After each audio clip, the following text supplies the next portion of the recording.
Welcome back, guys. Let's look at some other interesting news around the league. Big game tonight for Mikel Arteta and Arsenal against Southampton in the league. Obviously, there was a little controversy over the weekend when he, over the starting lineup, the players he left out, and we know Aubameyang was not on the team for personal reasons, but huge question marks were made about why Lacazette and was on the bench, and a few other key players were left out, and the likes of Willian and Pepe were playing. Now, if we're being realistic, Arsenal don't have any chance of being in the top four. You'd think that they should have approached it the same way as last season, where they went all out for the cup competitions. I believe they had a good chance of winning the FA Cup again. With the current number of big teams that have been knocked out. And it's another opportunity missed by Mikel Arteta. And I think it's where, again, it's a bit like, as I said in my previous video, that he's not the level they need him to be. And Chelsea are ahead of the game by sacking Lampard. And I don't think Mikel Arteta can do a great job until he gets a significant investment similar to what Oli gets at Man United to get more success out of this team. And when you don't field your best players in key games, and you can't analyse accurately which is a key game, and instead go for a Premier League match where you probably won't make the top four, it brings his decisions into question. So tonight should be interesting. I think they will win, oddly enough, not because of his decision to rest players on the weekend, but more to do with it's hard to beat the same team twice in a row. And also, I think Southampton went all out on the weekend, so I don't expect them to give the same push tonight. It would be very disappointing if he rested all those key players and Arteta didn't get the win today.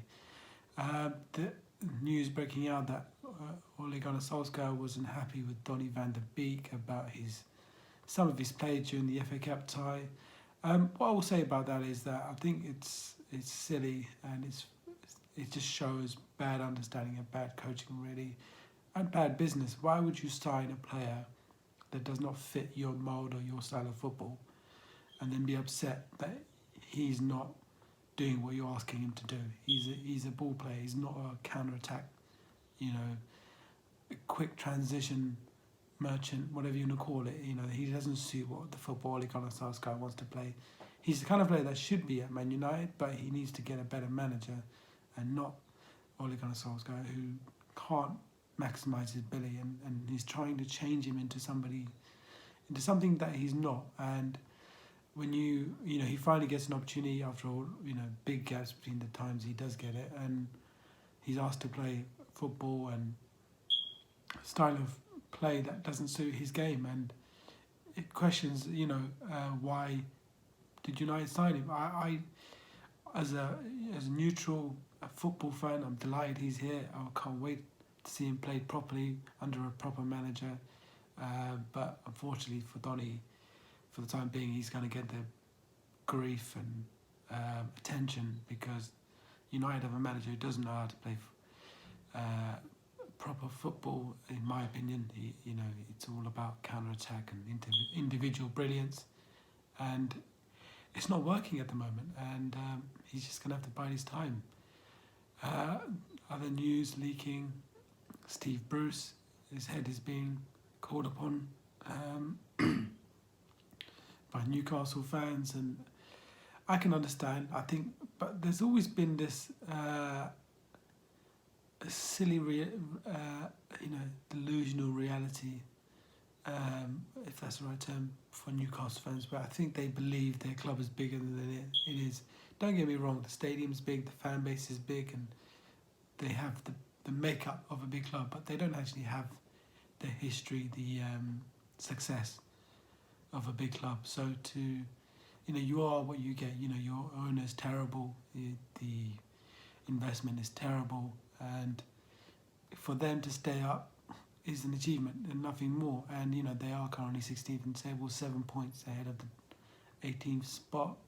I believe he'll keep them up, but it's just a case of people believing more than what they're capable of, and it's I just think Newcastle fans need to get a reality check, really. In other news,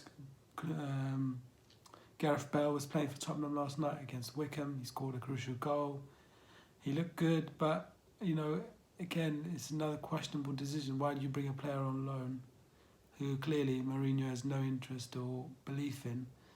At the same time, he's trying to get rid of another young, talented player in Dele Alli to PSG. And these are the questions you always have about Mourinho. When you have his favourites, the ones who do exactly what he wants, he's great. The ones who don't fit his mould, he alienates, he pushes out.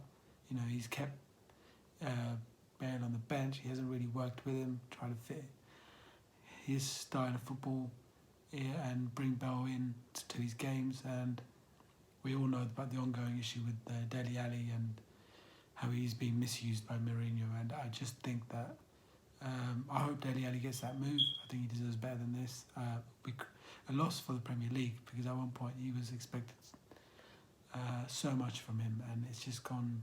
He has to take some of the blame for that. But overall, I think that Mourinho has just not maximised this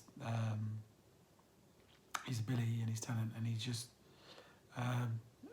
it's a waste. And I think Tottenham will regret selling him if they do go through with it. In other news, Liverpool apparently have made the Deloitte top 5 money league, joining United.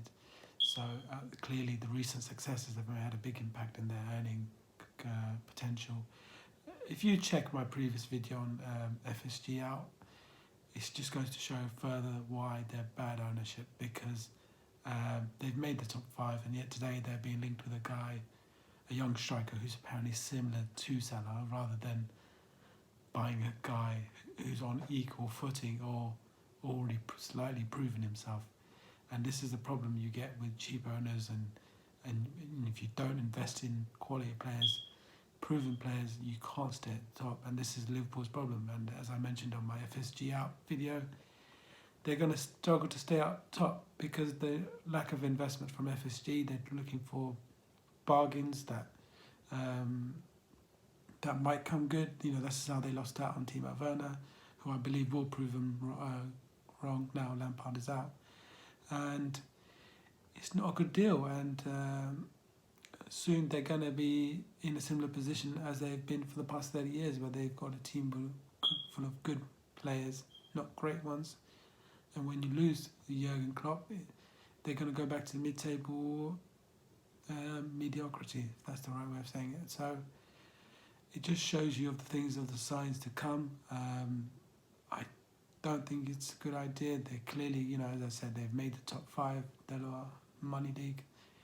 They're making the money. You can't have the success they've had and not make the income to come with it. And for you to be signing, Jota was don't get me wrong, that was a great signing, but he wasn't proven. You got to wonder whether if they had just added another 20, 30 million on top of that, the kind of player they could have got, a Sancho, that next level player that would have proven himself beyond Klopp, and it's all relying on the manager again to get more out of the players that he has, and he's making them look better than they are. And when he does leave, eventually the team will go stale, and you'll see a big drop off on Liverpool. I believe so, and it's a warning. And Liverpool fans should be focusing on FSG out, because I think and ignore the recent successes. That's not. It's just a minor blip on a very negative trend for Liverpool, and they really need to question, where's this money going? We're making more money, more money's coming in. We need to invest this on world-class players, not young potential players, not